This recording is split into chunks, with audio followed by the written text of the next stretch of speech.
You wake up at 6 a.m., it's raining, and you need to be at work in an hour. Your bike either starts or it doesn't. If it doesn't start, you're calling in late, starts hating your bike, and now you have to get a new one. Stupid bike. A real commuter bike isn't the one that excites you for 20 minutes. It's the one you stop thinking about because it just works. Here's 10 new commuter motorcycles ranked by its price, from the most expensive down to your cheapest option. If you daily one of these bikes and we miss something important, drop it in the comments. First on the list, Zero S. This is the most expensive bike on the list at $14,995. When your commute depends on charging access, you need to understand what happens when that access fails. The Zero S removes every cold start variable, every fuel quality concern, every idle instability issue that ICE bikes carry into daily use. Owners report extremely consistent short trip reliability because electric drivetrains don't care about warm-up cycles or repeated starts. Reliability failures tend to be binary. Either the software works and the charging system connects, or you're not riding that day. There's no gradual decline, no warning signs, just normal operation until something in the electronics or charging chain breaks. In traffic, the Zero S changes the effort equation completely. The single-speed direct drive delivers 46 horsepower and 81 foot-pounds of torque without clutch work, shifting, or engine heat radiating onto your legs during long red lights. Linear power means you're never hunting for the right gear or modulating a clutch in stop-and-go conditions. At 313 pounds, the weight shows up during tight U-turns or when you're parking, but once moving, the balance feels natural. Home charging makes or breaks this bike for commuting. If you've got overnight level 2 access, the routine is frictionless. You plug in when you get home and leave with a full charge every morning. The 100-mile city range works for typical commutes when charging nightly. Relying on public chargers introduces time unpredictability and forces route planning around infrastructure that may or may not be available. Daily commuters with reliable home charging report near zero inconvenience. Those without it describe a different ownership experience. Maintenance burden is minimal. No oil changes, no valve adjustments, no clutch wear. Long-term ownership concerns focus on battery health and electronics after warranty expiration. The dealer network is smaller, which can increase downtime if specialized repairs are needed. Operating costs per mile are very low if you're riding frequently, but the $14,995 entry price is steep compared to ICE alternatives. Second, Honda NC750X DCT. The NC750X has one of the strongest real-world reliability records in modern commuting. The 745cc parallel twin is deliberately understressed, rarely pushed near its limits, and tolerant of short trips and cold starts. High-mileage owners routinely report 5-figure odometer readings with little more than routine service. The DCT system, while complex on paper, has proven stable in daily use when fluid changes aren't skipped. This is a bike that doesn't surprise you, and that consistency matters when you're depending on it every weekday. Traffic is where the NC750X truly separates itself from almost everything else on this list. The DCT eliminates clutch fatigue entirely, which matters far more in year 2 than week 1. In crawling traffic, the bike stays composed, predictable, and low effort. The 58 horsepower and 51 foot-pounds of torque are delivered through calm throttle mapping, and the engine's low rev bias reduces constant modulation that wears on you during long commutes. Heat management is excellent for an ICE commuter, even in prolonged congestion. When you're stuck in stop-and-go traffic for 40 minutes, the difference between this and a traditional manual becomes obvious. Fuel efficiency is consistently reported as a standout strength. Fewer fuel stops mean fewer interruptions in weekly routines, a real quality of life factor for commuters. Regular fuel and wide availability make it adaptable when schedules or routes change. Routine maintenance is conservative and predictable. Valve intervals are long, and the engine shows low wear rates. The DCT adds scheduled service cost, but documented failure rates remain low in commuter usage. When issues occur, they tend to be progressive rather than sudden, giving you time to address them before you're stranded. Resale value remains strong because the NC750X appeals to practical buyers who keep bikes long-term. Insurance is typically moderate. Ownership costs are boring, and that's exactly the point. At just under $10,000, the NC750X DCT represents a significant step down in price from electric options while delivering proven long-term dependability. At number 3, Honda CB750 Hornet E-Clutch. The Hornet sits between full automation and traditional manual transmission, removing clutch work without taking away gear selection. You still shift, but the left hand gets a break in traffic. That difference might sound minor, until you've spent 6 months commuting through congested urban routes 5 days a week. The e-clutch changes daily riding more than it first appears, because hand fatigue builds slowly over weeks and months, not during one ride. Honda's modern parallel twin platform has shown strong early reliability across various riding conditions. Cold starts and repeated short trips haven't surfaced systemic issues so far. The e-clutch system is new, but early ownership data doesn't show widespread faults in commuter mileage patterns. Compared to a DCT, it keeps the rider more engaged because you're still managing gears and engine speed.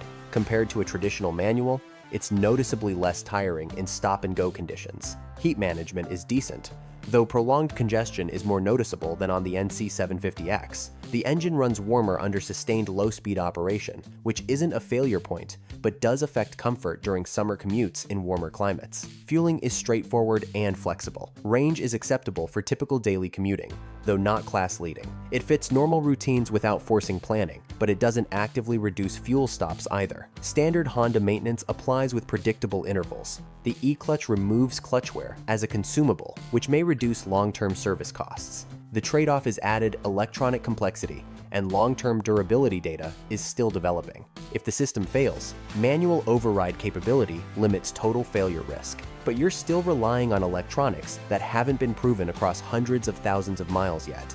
Breaking into the sub-$8,000 range, the Hornet e-clutch offers e-clutch technology at $7,999, and Honda branding supports resale value.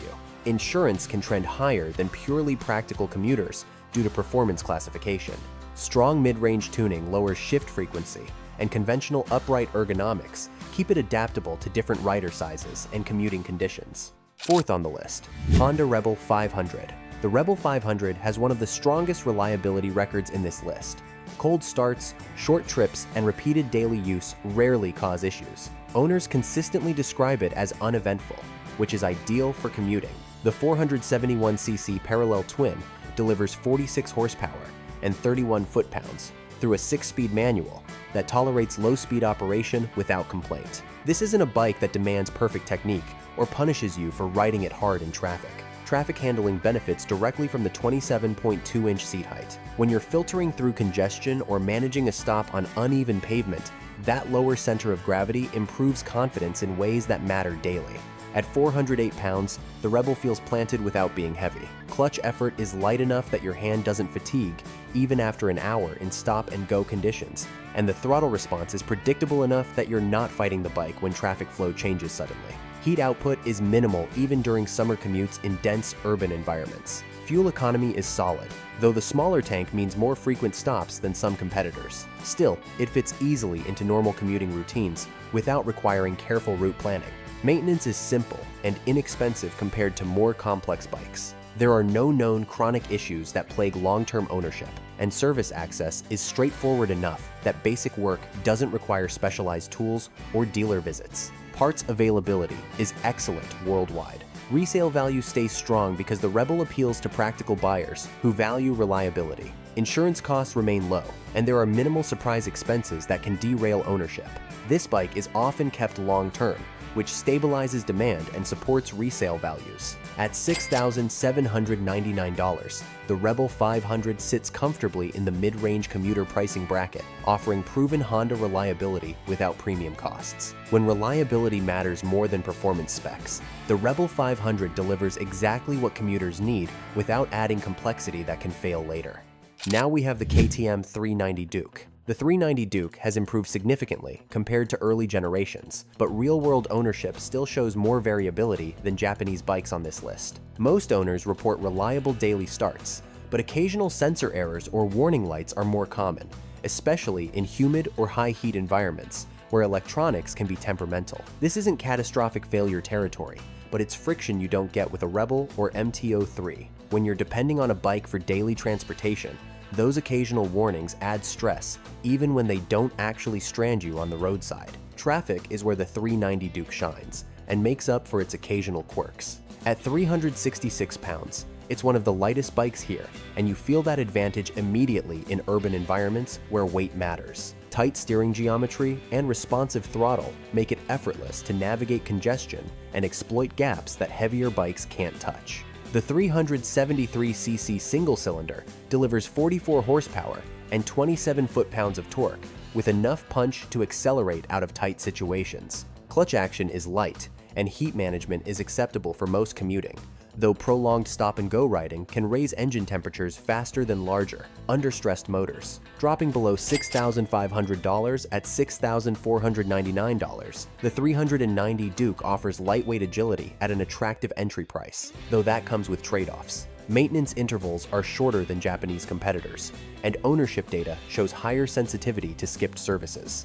Known issues include minor electrical faults, sensor failures, and occasional cooling system complaints. None are catastrophic or leave you permanently stranded, but they add friction over time and can mean unexpected dealer visits. Resale is more volatile than Japanese competitors. Insurance runs higher due to aggressive positioning and sport bike perception among insurers. Very low curb weight reduces fatigue in traffic, and the short wheelbase improves urban maneuverability. The trade-off is increased vibration at sustained highway speeds, which matters less for pure city commuting.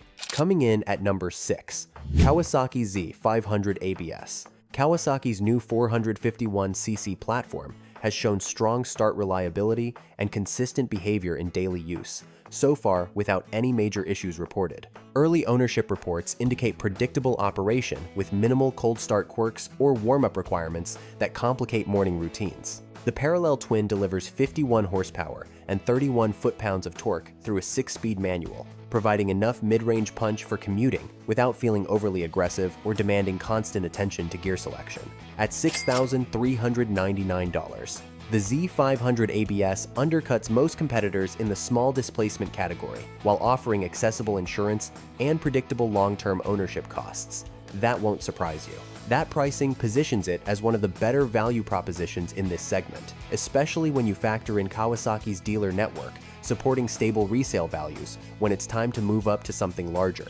The upright riding position and smooth power delivery make the Z500 easy to live with in traffic without ergonomic compromises that come with sport bike positioning. At 370 pounds, it's light enough to maneuver easily through congested areas, but substantial enough to feel stable at highway speeds without getting tossed around. Clutch effort is reasonable and doesn't fatigue your hand during extended stop-and-go riding, and throttle response is calm enough that you're not fighting sudden power surges when you crack it open in traffic. The 30.9-inch seat height works for most riders without being intimidating for shorter commuters who need solid footing at stops. Routine maintenance follows conventional patterns with standard service intervals, and there are no widespread mechanical complaints yet. The platform's simplicity works in the Z500's favor for long-term ownership. The Z500 doesn't introduce unproven technology that can create problems down the line. Mechanical systems are conventional and well understood by mechanics worldwide, and failures tend to be gradual rather than sudden events.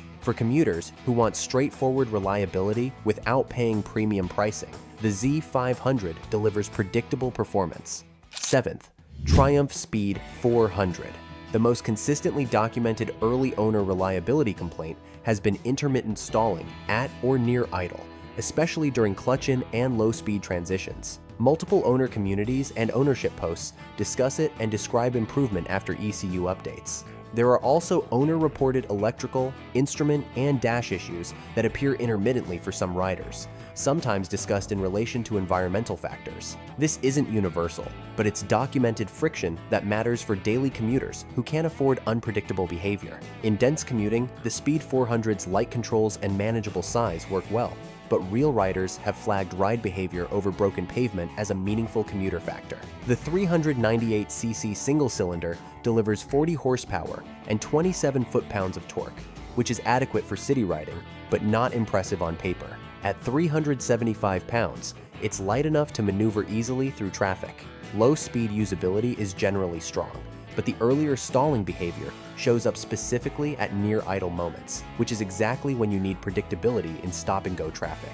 breaking into the sub $5,500 range at $5,495. The Speed 400 offers premium fit and finish and classic styling at a budget price, though that value proposition depends heavily on whether the early stalling and electrical annoyances are truly solved via updates. That perception risk is real and shows up in buyer conversations. If updates resolve issues consistently, this bike tends to hold value better because it's a desirable premium feel small commuter. If not, resale softens. The key pattern isn't expensive mechanical wear. It's software, ECU calibration, and occasional electrical gremlins in early ownership threads, which can translate into dealer visits rather than garage fixes. Because this platform is newer, long-term high-mileage failure rate certainty is still developing. Standard fueling is frictionless with no infrastructure dependency. Single-cylinder simplicity and low mass help city maneuvering and parking. Suspension behavior over rough roads is a spec-linked commuter outcome that owners have specifically highlighted as a real-world factor affecting comfort and confidence. Number 8. Kawasaki Ninja 500. Certain 2024 Ninja 500 units were recalled for a clutch release shaft weld issue that could disable the motorcycle if it fails. That's not common wear. It's a production range defect with a defined remedy. Owners should verify VIN status before purchase because it's a commuter stopper type failure if unresolved. At $5,299, the Ninja 500 undercuts $6,000 competitors while sharing the same 451cc platform as the Z500, delivering 51 horsepower and 31 foot-pounds through a proven parallel twin. The mechanical foundation is solid when the recall work is complete. Regular fueling is simple and flexible, with no special requirements. In traffic, the Ninja 500 is more commuter capable than its looks suggest, but the main trade-off is ergonomic. Sport-biased posture can add wrist and neck fatigue if your commute is slow and long. Heat management is generally fine, but stop-and-go comfort is more sensitive to posture than on a naked standard. At 377 pounds, it's manageable in urban environments. Routine maintenance is typical for a small displacement street bike. Fairings can add time to certain tasks, which is minor but real when you're doing your own work. The big factual item is the clutch release shaft recall on some units. Otherwise, it's a conventional ICE commuter with wide dealer support through Kawasaki's network. Resale tends to stay strong because the Ninja brand has consistent demand in the used market among new and experienced riders. Insurance can be slightly higher than naked equivalents because it's classified and perceived as a sport bike, which varies heavily by age, location, and coverage. Some owners share low insurance outcomes, but you shouldn't assume a universal cheap insurance result without checking your specific situation. Full fairing can be a daily advantage in rain and wind for commute comfort, especially during winter months, but increases minor service friction because you're removing panels. Otherwise, baseline mechanical risk is low when the recall is addressed. Coming in at number 9, Yamaha MT-03. The MT-03 benefits from Yamaha's long-running 321cc parallel twin platform, which has an established reputation for reliable cold starts and tolerance for short, repeated trips. Owners consistently report predictable behavior with few surprise failures. This is a bike that tends to feel the same at 1,000 miles as it does at 20,000 miles when basic maintenance is followed. The 321cc twin delivers 42 horsepower and 21 foot-pounds of torque, which isn't overwhelming but proves sufficient for urban commuting. Lightweight and upright ergonomics make the MT-03 easy to manage in congestion. At 373 pounds, you feel the handling advantage immediately in tight spaces and parking situations. Throttle response is smooth rather than aggressive, which helps in low-speed traffic. Clutch effort is light, but because this is a fully manual setup, stop-and-go riding still requires continuous left-hand input, which some long-term commuters note as a fatigue factor over time compared to DCT or e-clutch options. Dropping below $5,000 at $4,999, the MT-03 breaks into true budget territory while maintaining Yamaha's reputation for reliability. That pricing makes it accessible without sacrificing dependability. Fuel economy is strong, and refueling is frictionless. The smaller tank means fuel stops happen more often than on larger commuters, but the low cost offsets that. There is no infrastructure dependency. Maintenance is straightforward and inexpensive. The MT-03 does not have a pattern of chronic mechanical faults, Most ownership complaints relate to wear items or suspension feel rather than failures. Valve service intervals are reasonable, and parts availability is excellent worldwide. Purchase price, insurance, and maintenance costs remain among the most predictable in this list. Resale value is steady, supported by Yamaha's reputation and the bike's popularity with new and returning riders. This is a low-surprise ownership experience. Basic suspension works well on smooth roads, but transmits rough pavement more noticeably than bikes with more sophisticated setups. Rounding out at number 10, Honda ADV160. This isn't a traditional motorcycle. It's a scooter with adventure styling, which means automatic transmission, twist-and-go operation, and completely different expectations around performance and capability. If you're looking for a bike that feels like a motorcycle when you ride it, the ADV160 isn't that. What it is, however, is the most practical, pure commuter option on this list for dense urban environments where parking, storage, and ease of operation matter more than highway capability or weekend riding. At $4,499, the ADV160 is the cheapest bike on this list, and that pricing reflects both its scooter platform and its narrow use case focus. For someone commuting exclusively in city traffic with no highway requirements, that entry price, combined with Honda's reliability reputation, makes it a consideration. Insurance is typically lower than traditional motorcycles because it's classified differently, and fuel economy is excellent. The 156cc single cylinder delivers 15 horsepower, which is adequate for city streets, but noticeably weak on highway on-ramps or when merging into fast-moving traffic. 0 to 60 takes over 12 seconds, and top speed is around 70 miles per hour, which limits flexibility if your commute includes sustained high-speed sections. The automatic CVT transmission means no clutch or shifting, which reduces fatigue in stop-and-go traffic, but removes any sense of engagement that traditional riders expect. Underseat storage fits a full-face helmet, which is a practical advantage over every traditional bike on this list. The ADV160 includes basic wind protection and weather shielding that helps during rain commutes. Reliability follows Honda's typical scooter pattern with predictable maintenance and few chronic issues. The main trade-off is that this bike is limited to urban commuting without highway confidence. For riders who need cheap, reliable transportation in dense city environments and don't care about motorcycle character or highway capability, the ADV160 delivers unmatched practicality. For anyone else, it's the wrong tool. This is transportation appliance first, motorcycle experience never. Daily commuting exposes every weak point in a motorcycle's design. Bikes that feel exciting on weekend rides can become frustrating when you're dealing with them every single day in traffic. And the cheapest option isn't always the smartest choice when reliability matters. The most boring bikes on this list are often the smartest commuter choices because predictability beats performance when you need transportation. If you know someone needs this list, share it with them. See you in the next video.